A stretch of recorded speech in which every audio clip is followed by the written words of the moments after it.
ಮಿತ್ರರೇ, 140ಕ್ಕೂ ಹೆಚ್ಚು ಶಾಸಕರ ಬಲದೊಂದಿಗೆ ಭರ್ಜರಿಯಾಗಿ ಅಧಿಕಾರಕ್ಕೆ ಬಂದಿದ್ದಂತಹ ರಾಜ್ಯದ ಕಾಂಗ್ರೆಸ್ ನಿಜಕ್ಕೂ ಕೂಡ ಕೇವಲ 31 ತಿಂಗಳ ಅವಧಿಯಲ್ಲಿ ತನ್ನ ಜನಮನ್ನಣೆಯನ್ನು ಕಳೆದುಕೊಳ್ತಾ. ನಿಜಕ್ಕೂ ಕೂಡ ರಾಜ್ಯದ ಜನ ಕಾಂಗ್ರೆಸ್ ಸರ್ಕಾರದ ಬಗ್ಗೆ ತಮ್ಮ ತೃಪ್ತಿಯನ್ನು ಹೊಂದಿದಾರಾ ಅಥವಾ ಸರ್ಕಾರವನ್ನು ಬದಲಿಸಬೇಕು ಅಂತಕ್ಕಂಥ ಮನಸ್ಥಿತಿಗೆ ಬಂದು ನಿಂತಿದ್ದಾರಾ? ಈ ಎಲ್ಲ ಪ್ರಶ್ನೆಗಳಿಗೆ ದೆಹಲಿ ಮೂಲದ ಒಂದು ಸುದ್ದಿ ಸಂಸ್ಥೆ ಇದೀಗ ರಾಜ್ಯದ ಜನರ ನಾಡಿ ಮಿಡಿತವನ್ನು ಅರಿತಕ್ಕಂಥ ಒಂದು ಪ್ರಯತ್ನವನ್ನು ಮಾಡಿದ್ದು ಜನವರಿ ತಿಂಗಳ ಸರ್ವೆಯ ಅಂಕಿ ಸಂಖ್ಯೆಗಳನ್ನು ನಮ್ಮ ಮುಂದಿಟ್ಟಿದೆ. ಹಾಗಾದರೆ ಈ ಸುದ್ದಿ ಸಂಸ್ಥೆ ಕೊಟ್ಟಿರ್ತಕ್ಕಂಥ ಒಂದು ಅಂಕಿ ಸಂಖ್ಯೆಗಳ ಪ್ರಕಾರ ರಾಜ್ಯದಲ್ಲಿ ಚುನಾವಣೆ ನಡೆದರೆ ಯಾವ ಪಕ್ಷ ಅಧಿಕಾರಕ್ಕೆ ಬರುತ್ತೆ? ಆಡಳಿತಾರೂಢ ಕಾಂಗ್ರೆಸ್ ನಿಜಕ್ಕೂ ಕೂಡ ಅಧಿಕಾರವನ್ನು ಉಳಿಸ್ಕೊಳ್ಳುತ್ತಾ ಅಥವಾ ಕಳೆದುಕೊಳ್ಳುತ್ತಾ?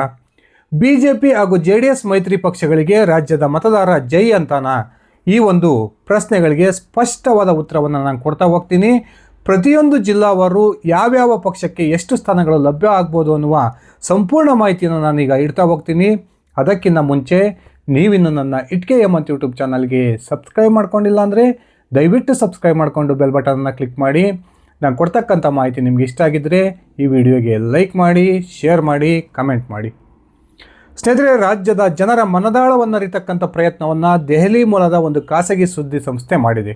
ಆ ಸುದ್ದಿ ಸಂಸ್ಥೆ ನಡೆಸಿರ್ತಕ್ಕಂಥ ಒಂದು ಸರ್ವೆಯ ಪ್ರಕಾರ ಜನವರಿ ತಿಂಗಳಲ್ಲಿ ಕರ್ನಾಟಕ ಜನರ ಮನಸ್ಥಿತಿ ಯಾವ ರೀತಿ ಇದೆ, ನಿಜಕ್ಕೂ ಕೂಡ ಜನ ಯಾವ ಒಂದು ಸರ್ಕಾರವನ್ನು ಬಯಸ್ತಾ ಇದ್ದಾರೆ ಅನ್ನುವ ಸಂಪೂರ್ಣ ವಿವರ ಇಲ್ಲಿದೆ. ಅದರ ಪ್ರಕಾರ ವಿಜಯಪುರ ಜಿಲ್ಲೆಯ 8 ವಿಧಾನಸಭಾ ಕ್ಷೇತ್ರಗಳ ಪೈಕಿ ಶೀಘ್ರದಲ್ಲಿ ಚುನಾವಣೆ ನಡೆದಿದ್ದೆ ಆದರೆ BJP 3 ಸ್ಥಾನಗಳನ್ನು ಗೆಲ್ಲುತ್ತೆ. ಆಡಳಿತಾರೂಢ ಕಾಂಗ್ರೆಸ್ ಮುಂದಿನ ಚುನಾವಣೆಯಲ್ಲೂ ಕೂಡ ವಿಜಯಪುರದಲ್ಲಿ ಮುನ್ನಡೆಯಲ್ಲಿರುತ್ತೆ. ಆ ಮೂಲಕ 4 ವಿಧಾನಸಭಾ ಕ್ಷೇತ್ರಗಳಲ್ಲಿ ಕಾಂಗ್ರೆಸ್ ಗೆಲುವನ್ನು ಕಂಡ್ರೆ JDS ಕೂಡ ವಿಜಯಪುರ ಜಿಲ್ಲೆಯ 1 ವಿಧಾನಸಭಾ ಕ್ಷೇತ್ರಗಳನ್ನು ತನ್ನ ತೆಕ್ಕೆಗೆ ತೆಗೆದುಕೊಳ್ಳುತ್ತೆ ಅನ್ನುವ ಮಾಹಿತಿಯನ್ನು ಈ ಸಂಸ್ಥೆ ನೀಡಿದೆ. ಅದೇ ರೀತಿ ಚಿಕ್ಕಬಳ್ಳಾಪುರ ಜಿಲ್ಲೆಯ 5 ವಿಧಾನಸಭಾ ಕ್ಷೇತ್ರಗಳ ಪೈಕಿ BJP 2 ವಿಧಾನಸಭಾ ಕ್ಷೇತ್ರಗಳನ್ನು ತನ್ನ ತೆಕ್ಕೆಗೆ ತೆಗೆದುಕೊಳ್ತಕ್ಕಂಥ ಸಾಧ್ಯತೆಗಳು ಕಂಡುಬಂದರೆ ಆಡಳಿತಾರೂಢ ಕಾಂಗ್ರೆಸ್ ಕೂಡ ಕೇವಲ 2 ಸ್ಥಾನಗಳಿಗೆ ತೃಪ್ತಿಯನ್ನು ಪಟ್ಕೊಳ್ಳುತ್ತೆ. JDS ಕೂಡ ಚಿಕ್ಕಬಳ್ಳಾಪುರ ಜಿಲ್ಲೆಯಲ್ಲಿ 1 ಸ್ಥಾನವನ್ನು ಗೆಲ್ತಕ್ಕಂಥ ಸಾಧ್ಯತೆಗಳು ಕಂಡುಬರ್ತಾ ಇದ್ದಾವೆ. ಅದೇ ರೀತಿ ಗಡಿನಾಡು ಕೋಲಾರ ಜಿಲ್ಲೆಯ 6 ವಿಧಾನಸಭಾ ಕ್ಷೇತ್ರಗಳ ಪೈಕಿ BJP ಕೇವಲ 1 ಸ್ಥಾನದಲ್ಲಿ ಗೆಲುವನ್ನು ಕಾಣೋ ಸಾಧ್ಯತೆ ಇದ್ದರೆ ಆಡಳಿತಾರೂಢ ಕಾಂಗ್ರೆಸ್ ಕೇವಲ 2 ಸ್ಥಾನಕ್ಕೆ ತೃಪ್ತಿಯನ್ನು ಪಟ್ಕೊಳ್ಳುತ್ತೆ. ಆದರೆ JDS ಈ ಒಂದು ಕೋಲಾರ ಜಿಲ್ಲೆಯಲ್ಲಿ ಬಹುದೊಡ್ಡ ಮಟ್ಟದ ಲಾಭವನ್ನು ಪಡೆಯೋದ್ರ ಮೂಲಕ 3 ವಿಧಾನಸಭಾ ಕ್ಷೇತ್ರಗಳಲ್ಲಿ ಗೆಲುವಿನ ಸಾಧ್ಯತೆಗಳು ಕಂಡುಬರ್ತಾ ಇದ್ದಾವೆ. ಇನ್ನು ಯಾದಗಿರಿ ಜಿಲ್ಲೆಯ 4 ವಿಧಾನಸಭಾ ಕ್ಷೇತ್ರಗಳ ಪೈಕಿ BJP 2 ವಿಧಾನಸಭಾ ಕ್ಷೇತ್ರಗಳಲ್ಲಿ ಗೆಲುವಿನ ಸಾಧ್ಯತೆಗಳು ಕಂಡುಬರ್ತಾ ಇದ್ದರೆ ಆಡಳಿತಾರೂಢ ಕಾಂಗ್ರೆಸ್ ಕೂಡ 2 ವಿಧಾನಸಭಾ ಕ್ಷೇತ್ರಗಳಲ್ಲಿ ಗೆಲುವನ್ನು ಕಾಣಬಹುದು ಅನ್ನುವ ಲೆಕ್ಕಾಚಾರಗಳು ಕಂಡುಬರ್ತಾ ಇದ್ದಾವೆ.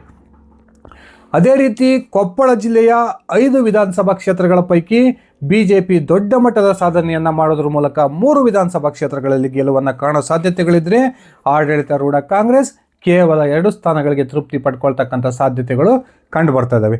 ಅದೇ ರೀತಿ ರಾಯಚೂರು ಜಿಲ್ಲೆಯ 7 ವಿಧಾನಸಭಾ ಕ್ಷೇತ್ರಗಳ ಪೈಕಿ BJP 3 ವಿಧಾನಸಭಾ ಕ್ಷೇತ್ರಗಳಲ್ಲಿ ಗೆಲುವನ್ನು ಕಾಣೋ ಸಾಧ್ಯತೆಗಳಿದ್ದರೆ ಆಡಳಿತಾರೂಢ ಕಾಂಗ್ರೆಸ್ ಕೇವಲ 2 ಸ್ಥಾನಗಳಿಗೆ ತೃಪ್ತಿಯನ್ನು ಪಡ್ಕೊಳ್ಳೋ ಒಂದು ಸಾಧ್ಯತೆಗಳು ಕಂಡುಬರ್ತಾ ಇದ್ದಾವೆ. ಅದೇ ರೀತಿ JDS ಕೂಡ ಈ ರಾಯಚೂರು ಜಿಲ್ಲೆಯಲ್ಲಿ 2 ವಿಧಾನಸಭಾ ಕ್ಷೇತ್ರಗಳನ್ನು ತನ್ನ ಕೈವಶ ಮಾಡಿಕೊಳ್ಬೋದು ಅನ್ನುವ ಒಂದು ಮುನ್ಸೂಚನೆಗಳು ಸಿಗ್ತಾ ಇದ್ದಾವೆ. ಅದೇ ರೀತಿ ಗದಗ ಜಿಲ್ಲೆಯ 4 ವಿಧಾನಸಭಾ ಕ್ಷೇತ್ರಗಳ ಪೈಕಿ ಮುಂದಿನ ಚುನಾವಣೆಯಲ್ಲಿ BJP ಬಹುದೊಡ್ಡ ಮಟ್ಟದ ಸಾಧನೆಯನ್ನು ಮಾಡೋದ್ರ ಮೂಲಕ 3 ವಿಧಾನಸಭಾ ಕ್ಷೇತ್ರಗಳಲ್ಲಿ ಗೆಲುವಿನ ಸಾಧ್ಯತೆಗಳಿದ್ದರೆ ಆಡಳಿತಾರೂಢ ಕಾಂಗ್ರೆಸ್ ಕೇವಲ 1 ವಿಧಾನಸಭಾ ಕ್ಷೇತ್ರಗಳಲ್ಲಿ ಗೆಲುವನ್ನು ಕಾಣಬಹುದು ಅನ್ನುವ ಮುನ್ಸೂಚನೆಗಳು ಸಿಗ್ತಾ ಇದ್ದಾವೆ. ಅದೇ ರೀತಿ ಬಾಗಲಕೋಟೆ ಜಿಲ್ಲೆಯ 7 ವಿಧಾನಸಭಾ ಕ್ಷೇತ್ರಗಳ ಪೈಕಿ BJP ಬಹುದೊಡ್ಡ ಮಟ್ಟದ ಒಂದು ಗೆಲುವನ್ನು ಮುಂದಿನ ಚುನಾವಣೆಯಲ್ಲಿ ಕಾಣಬಹುದು. ಆ ಮೂಲಕ ಬಾಗಲಕೋಟೆ ಜಿಲ್ಲೆಯ 7 ವಿಧಾನಸಭಾ ಕ್ಷೇತ್ರಗಳ ಪೈಕಿ BJP 5 ವಿಧಾನಸಭಾ ಕ್ಷೇತ್ರಗಳಲ್ಲಿ ಗೆಲುವನ್ನು ಕಾಣೋ ಸಾಧ್ಯತೆಗಳಿದ್ದರೆ ಆಡಳಿತಾರೂಢ ಕಾಂಗ್ರೆಸ್ ಕೇವಲ 2 ಸ್ಥಾನಗಳಿಗೆ ತೃಪ್ತಿಯನ್ನು ಪಟ್ಕೊಳ್ಳೋ ಸಾಧ್ಯತೆಗಳು ಕಂಡುಬರ್ತಾ ಇದ್ದಾವೆ. ಅದೇ ರೀತಿ ವಿಜಯನಗರ ಜಿಲ್ಲೆಯ 5 ವಿಧಾನಸಭಾ ಕ್ಷೇತ್ರಗಳ ಪೈಕಿ ಆಡಳಿತಾರೂಢ ಕಾಂಗ್ರೆಸ್ ಹಾಗೂ BJP ತಲಾ 2 ವಿಧಾನಸಭಾ ಕ್ಷೇತ್ರಗಳಲ್ಲಿ ತಮ್ಮ ಆಧಿಪತ್ಯವನ್ನು ಸ್ಥಾಪನೆ ಮಾಡಿದರೆ ಇಲ್ಲಿ JDS ಕೂಡ 1 ವಿಧಾನಸಭಾ ಕ್ಷೇತ್ರದಲ್ಲಿ ಗೆಲುವಿನ ಸಾಧ್ಯತೆಗಳು ಕಂಡುಬರ್ತಾ ಇದ್ದಾವೆ. ಅದೇ ರೀತಿ ಧಾರವಾಡ ಜಿಲ್ಲೆಯ 7 ವಿಧಾನಸಭಾ ಕ್ಷೇತ್ರಗಳ ಪೈಕಿ BJP 3 ವಿಧಾನಸಭಾ ಕ್ಷೇತ್ರಗಳನ್ನು ತನ್ನ ಕೈವಶ ಮಾಡಿಕೊಳ್ಳೋ ಸಾಧ್ಯತೆಗಳು ಕಂಡುಬಂದರೆ ಆಡಳಿತಾರೂಢ ಕಾಂಗ್ರೆಸ್ ಮುಂದಿನ ಚುನಾವಣೆಯಲ್ಲೂ ಕೂಡ ಧಾರವಾಡ ಜಿಲ್ಲೆಯಲ್ಲಿ ಉತ್ತಮ ಸಾಧನೆಯನ್ನು ಮಾಡೋದ್ರ ಮೂಲಕ 4 ವಿಧಾನಸಭಾ ಕ್ಷೇತ್ರಗಳಲ್ಲಿ ಗೆಲುವಿನ ಸಾಧ್ಯತೆಗಳಿದ್ದಾವೆ ಅನ್ನುವ ಅಂಕಿ ಸಂಖ್ಯೆಗಳನ್ನು ಈ ದೆಹಲಿ ಮೂಲದ ಸಂಸ್ಥೆ ನಮ್ಮ ಮುಂದೆ ಇಡ್ತಾ ಇದೆ. ಅದೇ ರೀತಿ ಹಾವೇರಿ ಜಿಲ್ಲೆಯ 6 ವಿಧಾನಸಭಾ ಕ್ಷೇತ್ರಗಳ ಪೈಕಿ BJP ಹಾಗೂ ಕಾಂಗ್ರೆಸ್ನ ನಡುವೆ ಸಮಬಲದ ಹೋರಾಟ ಕಂಡುಬರ್ತಾ ಇದೆ. ಈ ಎರಡೂ ಪಕ್ಷಗಳು ಕೂಡ ಹಾವೇರಿ ಜಿಲ್ಲೆಯ 6 ವಿಧಾನಸಭಾ ಕ್ಷೇತ್ರಗಳಲ್ಲಿ ತಲಾ 3 ವಿಧಾನಸಭಾ ಕ್ಷೇತ್ರಗಳನ್ನು ತಮ್ಮ ತೆಕ್ಕೆಗೆ ತೆಗೆದುಕೊಳ್ಳುವ ಸಾಧ್ಯತೆಗಳು ನಿಚ್ಚಳವಾಗಿದ್ದಾವೆ. ಇನ್ನು ಅತ್ಯಂತ ಚಿಕ್ಕ ಜಿಲ್ಲೆಯಾಗಿರ್ತಕ್ಕಂಥ ಕೊಡಗು ಜಿಲ್ಲೆಯಲ್ಲಿಯೂ ಕೂಡ BJP ಹಾಗೂ ಕಾಂಗ್ರೆಸ್ನ ನಡುವೆ ಸಮಬಲದ ಹೋರಾಟ ಕಂಡುಬರ್ತಾ ಇದ್ದು, ಕೊಡಗು ಜಿಲ್ಲೆಯ 2 ವಿಧಾನಸಭಾ ಕ್ಷೇತ್ರಗಳ ಪೈಕಿ BJP ಹಾಗೂ ಕಾಂಗ್ರೆಸ್ ತಲಾ ಒಂದೊಂದು ವಿಧಾನಸಭಾ ಕ್ಷೇತ್ರಗಳಲ್ಲಿ ಗೆಲುವನ್ನು ಕಾಣುವ ಮುನ್ಸೂಚನೆಗಳು ಕಂಡುಬರ್ತಾ ಇದ್ದಾವೆ. ಇನ್ನು ಬಳ್ಳಾರಿ ಜಿಲ್ಲೆಯ 5 ವಿಧಾನಸಭಾ ಕ್ಷೇತ್ರಗಳ ಪೈಕಿ ಮುಂದಿನ ಬಾರಿ BJP ದೊಡ್ಡ ಮಟ್ಟದ ಗೆಲುವನ್ನು ಕಾಣುತ್ತೆ. ಆ ಮೂಲಕ ಬಳ್ಳಾರಿ ಜಿಲ್ಲೆಯ 5 ವಿಧಾನಸಭಾ ಕ್ಷೇತ್ರಗಳಲ್ಲಿ BJP 3 ವಿಧಾನಸಭಾ ಕ್ಷೇತ್ರಗಳನ್ನು ತನ್ನ ತೆಕ್ಕೆಗೆ ತೆಗೆದುಕೊಂಡ್ರೆ ಆಡಳಿತಾರೂಢ ಕಾಂಗ್ರೆಸ್ ಕೇವಲ 2 ಸ್ಥಾನಗಳಿಗೆ ತೃಪ್ತಿ ಪಟ್ಕೊಳ್ತಕ್ಕಂಥ ಒಂದು ಮುನ್ಸೂಚನೆಗಳು ಸಿಗ್ತಾ ಇದ್ದಾವೆ. ಅದೇ ರೀತಿ ಮಧ್ಯ ಕರ್ನಾಟಕದ ಪ್ರಮುಖ ಜಿಲ್ಲೆಯಾಗಿರ್ತಕ್ಕಂಥ ದಾವಣಗೆರೆ ಜಿಲ್ಲೆಯ 7 ವಿಧಾನಸಭಾ ಕ್ಷೇತ್ರಗಳ ಪೈಕಿ ಮುಂದಿನ ಚುನಾವಣೆಯಲ್ಲಿ BJP ಮತ್ತೊಮ್ಮೆ ತನ್ನ ಗತವೈಭವಕ್ಕೆ ಮರಳುತ್ತೆ.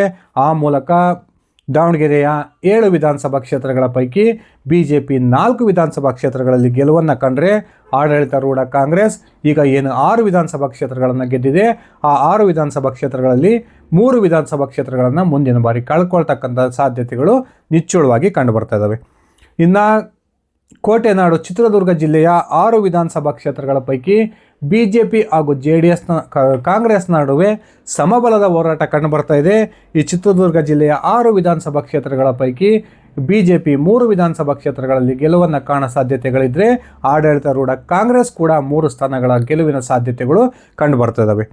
ಇನ್ನು BJPಯ ರಾಜ್ಯಾಧ್ಯಕ್ಷರಾಗಿರ್ತಕ್ಕಂಥ BY ವಿಜಯೇಂದ್ರ ಅವರ ತವರು ಜಿಲ್ಲೆಯಾಗಿರ್ತಕ್ಕಂಥ ಶಿವಮೊಗ್ಗ ಜಿಲ್ಲೆಯ 7 ವಿಧಾನಸಭಾ ಕ್ಷೇತ್ರಗಳ ಪೈಕಿ ಮುಂದಿನ ಚುನಾವಣೆಯಲ್ಲಿ BJP 4 ವಿಧಾನಸಭಾ ಕ್ಷೇತ್ರಗಳಲ್ಲಿ ಗೆಲುವಿನ ಸಾಧ್ಯತೆಗಳು ಕಂಡುಬಂದಿದ್ದರೆ ಆಡಳಿತಾರೂಢ ಕಾಂಗ್ರೆಸ್ ಕೇವಲ 2 ವಿಧಾನಸಭಾ ಕ್ಷೇತ್ರಗಳಿಗೆ ಕುಸಿತವನ್ನು ಕಾಣುತ್ತೆ.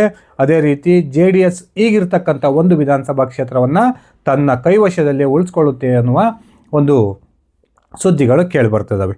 ಇನ್ನು ರಾಮನಗರ ಜಿಲ್ಲೆಯ 4 ವಿಧಾನಸಭಾ ಕ್ಷೇತ್ರಗಳ ಪೈಕಿ JDS ಹಾಗೂ ಕಾಂಗ್ರೆಸ್ನ ನಡುವೆ ಸಮಬಲದ ಹೋರಾಟ ಕಂಡುಬರ್ತಾ ಇದೆ.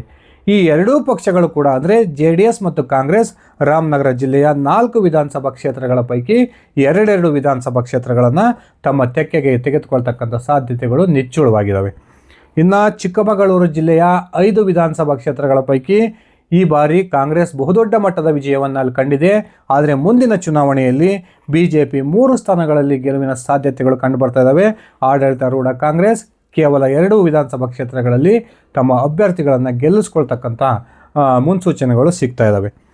ಇನ್ನು ಬೀದರ್ ಜಿಲ್ಲೆಯ 6 ವಿಧಾನಸಭಾ ಕ್ಷೇತ್ರಗಳ ಪೈಕಿ ಮುಂದಿನ ಚುನಾವಣೆಯಲ್ಲಿ BJP ಬಹುದೊಡ್ಡ ಮಟ್ಟದ ಸಾಧನೆಯನ್ನು ಮಾಡೋದ್ರ ಮೂಲಕ ಬೀದರ್ ಜಿಲ್ಲೆಯ 6 ವಿಧಾನಸಭಾ ಕ್ಷೇತ್ರಗಳ ಪೈಕಿ 5 ವಿಧಾನಸಭಾ ಕ್ಷೇತ್ರಗಳನ್ನು ತನ್ನ ತೆಕ್ಕೆಗೆ ತೆಗೆದುಕೊಳ್ತಕ್ಕಂಥ ಸಾಧ್ಯತೆಗಳು ಕಂಡುಬಂದರೆ ಆಡಳಿತಾರೂಢ ಕಾಂಗ್ರೆಸ್ ಕೇವಲ 1 ವಿಧಾನಸಭಾ ಕ್ಷೇತ್ರಕ್ಕೆ ಕುಸಿತವನ್ನು ಕಾಣುವ ಮುನ್ಸೂಚನೆಗಳು ಸಿಗ್ತಾ ಇದ್ದಾವೆ.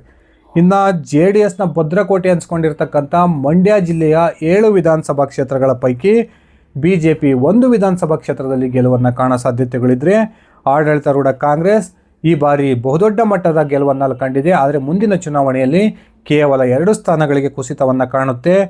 ಮತ್ತು JDS ಮತ್ತೊಮ್ಮೆ ಅಲ್ಲಿ ಪ್ರಾಬಲ್ಯವನ್ನು ಸಾಧಿಸೋದ್ರ ಮೂಲಕ ಮಂಡ್ಯ ಜಿಲ್ಲೆಯ 7 ವಿಧಾನಸಭಾ ಕ್ಷೇತ್ರಗಳ ಪೈಕಿ 4 ವಿಧಾನಸಭಾ ಕ್ಷೇತ್ರಗಳನ್ನು ತನ್ನ ತೆಕ್ಕೆಗೆ ತೆಗೆದುಕೊಳ್ತಕ್ಕಂಥ ಸಾಧ್ಯತೆಗಳು ಕಂಡುಬರ್ತಾ ಇದ್ದಾವೆ. ಇನ್ನು ಚಾಮರಾಜನಗರ ಜಿಲ್ಲೆಯ 4 ವಿಧಾನಸಭಾ ಕ್ಷೇತ್ರಗಳ ಪೈಕಿ BJP ಹಾಗೂ JDS ತಲಾ ಒಂದೊಂದು ವಿಧಾನಸಭಾ ಕ್ಷೇತ್ರಗಳನ್ನು ಗೆಲುವನ್ನು ಕಾಣೋದಾದರೆ ಆಡಳಿತಾರೂಢ ಕಾಂಗ್ರೆಸ್ ಮುಂದಿನ ಚುನಾವಣೆಯಲ್ಲೂ ಕೂಡ 2 ವಿಧಾನಸಭಾ ಕ್ಷೇತ್ರಗಳನ್ನು ಚಾಮರಾಜನಗರ ಜಿಲ್ಲೆಯಲ್ಲಿ ಗೆಲ್ತಕ್ಕಂಥ ಸಾಧ್ಯತೆಗಳು ಅತ್ಯಂತ ನಿಚ್ಚಳವಾಗಿವೆ. ಆದರೆ BJPಯ ಪಾಲಿಗೆ ಬಹುದೊಡ್ಡ ಗೆಲುವನ್ನು ತಂದುಕೊಡ್ತಕ್ಕಂಥ BJPಯ ಭದ್ರಕೋಟೆ ಅನ್ಸ್ಕೊಂಡಿರ್ತಕ್ಕಂಥ ಉಡುಪಿ ಜಿಲ್ಲೆಯ 5 ವಿಧಾನಸಭಾ ಕ್ಷೇತ್ರಗಳನ್ನು ಕೂಡ ಮುಂದಿನ ಚುನಾವಣೆಯಲ್ಲಿ BJP ಗೆಲುವಿನ ಸಾಧ್ಯತೆಗಳು ಕಂಡುಬರೋದ್ರ ಮೂಲಕ ಉಡುಪಿ ಜಿಲ್ಲೆಯ 5 ವಿಧಾನಸಭಾ ಕ್ಷೇತ್ರಗಳು ಕೂಡ BJP ಕ್ಲೀನ್ ಸ್ವೀಪ್ ಮಾಡ್ತಕ್ಕಂಥ ಸಾಧ್ಯತೆಗಳು ನಮ್ಮ ಮುಂದೆ ಗೋಚರಿಸ್ತಾ ಇದ್ದಾವೆ. ಇನ್ನು ಗೃಹ ಸಚಿವ ಜಿ ಪರಮೇಶ್ವರ್ ಅವರ ತುಮಕೂರು ಜಿಲ್ಲೆಯ 11 ವಿಧಾನಸಭಾ ಕ್ಷೇತ್ರಗಳ ಪೈಕಿ ಮುಂದಿನ ಚುನಾವಣೆಯಲ್ಲಿ BJP 4 ವಿಧಾನಸಭಾ ಕ್ಷೇತ್ರಗಳನ್ನು ಗೆದ್ದರೆ ಕಾಂಗ್ರೆಸ್ 5 ವಿಧಾನಸಭಾ ಕ್ಷೇತ್ರಗಳನ್ನು ತನ್ನ ತೆಕ್ಕೆಯಲ್ಲಿ ಉಳಿಸ್ಕೊಳ್ಳುತ್ತೆ. ಅದೇ ರೀತಿ JDS ಕೂಡ ಒಂದು ರೀತಿಯ ಕಮಾಲನ್ನು ಆ ತುಮಕೂರಲ್ಲಿ ಮಾಡ್ಬೋದು. ಆ ಮೂಲಕ 2 ವಿಧಾನಸಭಾ ಕ್ಷೇತ್ರಗಳ ಗೆಲುವಿನ ಸಾಧ್ಯತೆ ಕೂಡ JDSಗಿದೆ ಎನ್ನುವ ಮಾಹಿತಿಗಳು ಲಭ್ಯವಾಗ್ತಿದ್ದಾವೆ. ಇನ್ನು JDSನ ಮತ್ತೊಂದು ಭದ್ರಕೋಟೆ ಹಾಸನ ಜಿಲ್ಲೆಯ 7 ವಿಧಾನಸಭಾ ಕ್ಷೇತ್ರಗಳ ಪೈಕಿ BJP ಈಗಿರ್ತಕ್ಕಂಥ 2 ವಿಧಾನಸಭಾ ಕ್ಷೇತ್ರ ಸದಸ್ಯರ ಜೊತೆಗೆ ಇನ್ನೊಂದು ವಿಧಾನಸಭಾ ಕ್ಷೇತ್ರದಲ್ಲಿ ಗೆಲುವಿನ ಸಾಧ್ಯತೆಗಳು ಕಂಡು ಬರ್ತಾ ಇದ್ದು, ಹಾಸನ ಜಿಲ್ಲೆಯ 7 ವಿಧಾನಸಭಾ ಕ್ಷೇತ್ರಗಳ ಪೈಕಿ BJP 3 ವಿಧಾನಸಭಾ ಕ್ಷೇತ್ರಗಳಲ್ಲಿ ಗೆಲುವಿನ ಸಾಧ್ಯತೆಗಳು ಕಂಡರೆ ಆಡಳಿತಾರೂಢ ಕಾಂಗ್ರೆಸ್ ಕೇವಲ 1 ವಿಧಾನಸಭಾ ಕ್ಷೇತ್ರಗಳಲ್ಲಿ ಗೆಲುವಿನ ಸಾಧ್ಯತೆಗಳು ಕಂಡು ಬರ್ತಾ ಇದ್ದಾವೆ. ಆದರೆ JDS ತನ್ನ ಪ್ರಾಬಲ್ಯವನ್ನು ಹಾಸನ ಜಿಲ್ಲೆಯಲ್ಲಿ ಮುಂದುವರಿಸೋದ್ರ ಮೂಲಕ 3 ವಿಧಾನಸಭಾ ಕ್ಷೇತ್ರಗಳಲ್ಲಿ ಗೆಲುವಿನ ಸಾಧ್ಯತೆಗಳು ಕಂಡು ಬರ್ತಾ ಇದ್ದಾವೆ.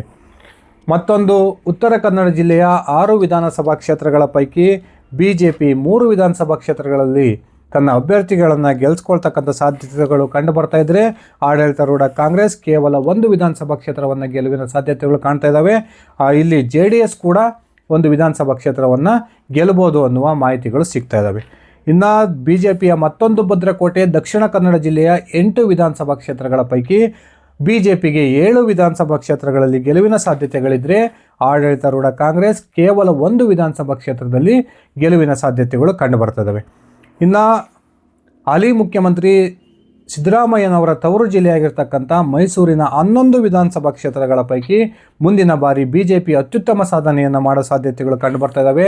ಆ ಮೂಲಕ ಮೈಸೂರು ಜಿಲ್ಲೆಯ 11 ವಿಧಾನಸಭಾ ಕ್ಷೇತ್ರಗಳ ಪೈಕಿ BJP 6 ವಿಧಾನಸಭಾ ಕ್ಷೇತ್ರದಲ್ಲಿ ಗೆಲುವನ್ನು ಕಂಡರೆ ಆಡಳಿತಾರೂಢ ಕಾಂಗ್ರೆಸ್ ಕೇವಲ 3 ವಿಧಾನಸಭಾ ಕ್ಷೇತ್ರಗಳಿಗೆ ಕುಸಿತವನ್ನು ಕಾಣುತ್ತೆ. JDS ಈಗಿರ್ತಕ್ಕಂಥ 2 ವಿಧಾನಸಭಾ ಕ್ಷೇತ್ರಗಳನ್ನು ಮುಂದಿನ ಬಾರಿಯೂ ಕೂಡ ಗೆಲ್ಲುತ್ತೆ ಅನ್ನುವ ಮಾಹಿತಿಗಳು ಸಿಗ್ತಾ ಇದ್ದಾವೆ. ಇನ್ನು ಬೆಂಗಳೂರು ನಗರವನ್ನು ಹೊರತುಪಡಿಸಿ ಅತ್ಯಂತ ಹೆಚ್ಚು ವಿಧಾನಸಭಾ ಕ್ಷೇತ್ರಗಳನ್ನು ಹೊಂದಿರತಕ್ಕಂಥ ಬೆಳಗಾವಿ ಜಿಲ್ಲೆಯ 18 ವಿಧಾನಸಭಾ ಕ್ಷೇತ್ರಗಳ ಪೈಕಿ ಮುಂಬರ್ತಕ್ಕಂಥ ಚುನಾವಣೆಯಲ್ಲಿ BJP 12 ವಿಧಾನಸಭಾ ಕ್ಷೇತ್ರಗಳಲ್ಲಿ ಗೆಲುವಿನ ಸಾಧ್ಯತೆಗಳು ಕಂಡು ಬರ್ತಾ ಇದ್ದರೆ ಆಡಳಿತಾರೂಢ ಕಾಂಗ್ರೆಸ್ ಕೇವಲ 6 ಸ್ಥಾನಕ್ಕೆ ತೃಪ್ತಿ ಪಟ್ಕೊಳ್ಳುತ್ತೆ ಅನ್ನುವ ಮಾಹಿತಿಗಳನ್ನು ಈ ಒಂದು ಸರ್ವೆ ಸಂಸ್ಥೆ ನಮಗೆ ನೀಡ್ತಾ ಇದೆ. ಇನ್ನು ಕರ್ನಾಟಕದ ಅತ್ಯಂತ ಹೆಚ್ಚು ವಿಧಾನಸಭಾ ಕ್ಷೇತ್ರಗಳನ್ನು ಹೊಂದಿರತಕ್ಕಂಥ ಬೆಂಗಳೂರು ನಗರ ಜಿಲ್ಲೆಯ 28 ವಿಧಾನಸಭಾ ಕ್ಷೇತ್ರಗಳ ಪೈಕಿ BJPಗೆ ಬಹುದೊಡ್ಡ ಮಟ್ಟದ ಬೆಂಬಲ ವ್ಯಕ್ತವಾಗುತ್ತೆ. ಆ ಮೂಲಕ ಬೆಂಗಳೂರು ನಗರದ 28 ವಿಧಾನಸಭಾ ಕ್ಷೇತ್ರಗಳ ಪೈಕಿ BJP 21 ವಿಧಾನಸಭಾ ಕ್ಷೇತ್ರಗಳಲ್ಲಿ ಗೆಲುವನ್ನು ಕಾಣೋ ಸಾಧ್ಯತೆಗಳಿದ್ದರೆ ಆಡಳಿತಾರೂಢ ಕಾಂಗ್ರೆಸ್ ಕೇವಲ 7 ವಿಧಾನಸಭಾ ಕ್ಷೇತ್ರಗಳಿಗೆ ತೃಪ್ತಿ ಪಟ್ಕೊಳ್ಳುತ್ತೆ ಅನ್ನುವ ಮಾಹಿತಿಗಳು ಸಿಗ್ತಾ ಇದ್ದಾವೆ. ಇನ್ನು ಬೆಂಗಳೂರು ಗ್ರಾಮಾಂತರ ಜಿಲ್ಲೆಯ 4 ವಿಧಾನಸಭಾ ಕ್ಷೇತ್ರಗಳ ಪೈಕಿ BJP 2 ವಿಧಾನಸಭಾ ಕ್ಷೇತ್ರಗಳಲ್ಲಿ ಗೆಲುವನ್ನು ಕಾಣೋ ಸಾಧ್ಯತೆಗಳಿದ್ದರೆ ಕಾಂಗ್ರೆಸ್ ಹಾಗೂ JDS ಕೂಡ ತಲಾ 1 ವಿಧಾನಸಭಾ ಕ್ಷೇತ್ರಗಳನ್ನು ಗೆಲ್ಲಬಹುದು ಅನ್ನುವ ಮಾಹಿತಿಗಳು ಸಿಗ್ತಾ ಇದ್ದಾವೆ. ಇನ್ನು ರಾಜ್ಯದ ಕೊನೆಯ ಜಿಲ್ಲೆಯಾಗಿರ್ತಕ್ಕಂಥ ಗುಲ್ಬರ್ಗ ಜಿಲ್ಲೆಯ 9 ವಿಧಾನಸಭಾ ಕ್ಷೇತ್ರಗಳ ಪೈಕಿ BJP ಅತ್ಯುತ್ತಮ ಸಾಧನೆಯನ್ನು ಮಾಡೋದ್ರ ಮೂಲಕ 6 ವಿಧಾನಸಭಾ ಕ್ಷೇತ್ರಗಳಲ್ಲಿ ಗೆಲುವಿನ ಸಾಧ್ಯತೆಗಳು ಕಂಡು ಬರ್ತಾ ಇದ್ದರೆ ಕಾಂಗ್ರೆಸ್ ಕೇವಲ 3 ಸ್ಥಾನಕ್ಕೆ ತೃಪ್ತಿ ಪಟ್ಕೊಳ್ಳುತ್ತೆ ಅನ್ನುವ ಒಂದು ಮಾಹಿತಿಗಳು ನಮಗೆ ಸಿಗ್ತಾ ಇದ್ದಾವೆ. ಈ ರೀತಿ ಕೇವಲ 31 ತಿಂಗಳ ಅವಧಿಯಲ್ಲಿ ರಾಜ್ಯದ ಸಿದ್ದರಾಮಯ್ಯ ನೇತೃತ್ವದ ಸರ್ಕಾರ ಸಂಪೂರ್ಣವಾಗಿ ಜನಮನ್ನಣೆಯನ್ನು ಕಳ್ಕೊಂಡಿದೆ ಅನ್ನುವ ಮಾತುಗಳು ಕೇಳಿ ಬರ್ತಾ ಇದ್ದು, ಈ ಒಂದು ದೆಹಲಿ ಮೂಲದ ಖಾಸಗಿ ಸಂಸ್ಥೆ ನಡೆಸಿರ್ತಕ್ಕಂಥ ಒಂದು ಸರ್ವೆಯಲ್ಲೂ ಕೂಡ ರಾಜ್ಯದ ಮತದಾರರು ಈ ಒಂದು ಸರ್ಕಾರವನ್ನು ಕಿತ್ತೊಗಿತಕ್ಕಂಥ ಮನಸ್ಸನ್ನು ಮಾಡಿದ್ದಾರೆ ಅನ್ನುವ ಮಾಹಿತಿಗಳು ಸಿಗ್ತಾ ಇದ್ದಾವೆ. ಆ ಪ್ರಕಾರ ಶೀಘ್ರದಲ್ಲಿ ಚುನಾವಣೆ ನಡೆದಿದ್ದೇ ಆದರೆ ರಾಜ್ಯದಲ್ಲಿ BJP 124 ಸ್ಥಾನಗಳನ್ನು ಗೆಲ್ಲೋದ್ರ ಮೂಲಕ ಬಹುದೊಡ್ಡ ಪಕ್ಷವಾಗಿ ಹೊರಹೊಮ್ಮಿದರೆ ಆಡಳಿತಾರೂಢ ಕಾಂಗ್ರೆಸ್ ಕೇವಲ 74 ಸ್ಥಾನಗಳಿಗೆ ಕುಸಿತವನ್ನು ಕಾಣೋದ್ರ ಮೂಲಕ ಬಹುದೊಡ್ಡ ಹಿನ್ನಡೆಯನ್ನು ಅನುಭವಿಸುತ್ತೆ. ಅದೇ ರೀತಿ BJPಯೊಂದಿಗೆ ಮೈತ್ರಿಯನ್ನು ಮಾಡಿಕೊಂಡು ಚುನಾವಣೆಯನ್ನು ಎದುರಿಸೋದಕ್ಕೆ ಸಿದ್ಧವಾಗಿರ್ತಕ್ಕಂಥ JDS ಕೂಡ 26 ವಿಧಾನಸಭಾ ಕ್ಷೇತ್ರಗಳಲ್ಲಿ ಗೆಲುವಿನ ಸಾಧ್ಯತೆಗಳು ಕಂಡು ಬರ್ತಾ ಇದ್ದಾವೆ. ಸ್ನೇಹಿತರೆ, ನಾನು ಕೊಟ್ಟಿರ್ತಕ್ಕಂಥ ಮಾಹಿತಿ ನಿಮ್ಗೆ ಇಷ್ಟ ಆಗಿದ್ದರೆ ದಯವಿಟ್ಟು ಈ ವಿಡಿಯೋಗೆ ಲೈಕ್ ಮಾಡಿ, ಶೇರ್ ಮಾಡಿ, ಕಮೆಂಟ್ ಮಾಡಿ. ಧನ್ಯವಾದಗಳು. ಶುಭ ದಿನ.